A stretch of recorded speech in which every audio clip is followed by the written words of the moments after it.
Now, right about here is where I want to stop you because I done seen a lot of great tri-tip cooks go wrong.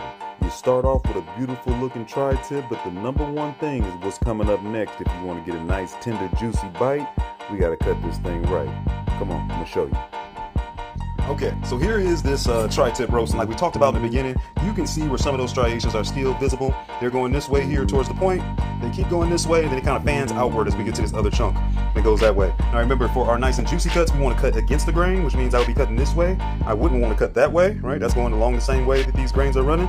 And then when I get over here, I want to be able to come up that way, so it'll be at an angle. So the first thing I'm going to do is I'm going to be making a cut to separate these two areas pretty much where there's a difference, and then there we can see the middle or cross section, as well as go ahead and get these grain cuts. I'm looking, I'm seeing my lines, and then this picks up about here, so I'm going to scoot it about nice and tight, and we'll make that cut right there. And you can see how juicy this baby still is.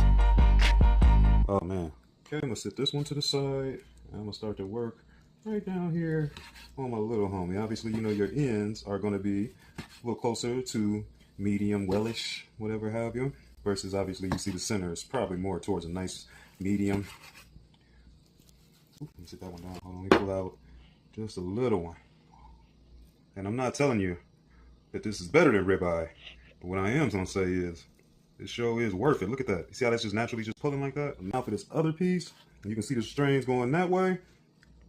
I don't want to mess it up from where I forget exactly where it came from.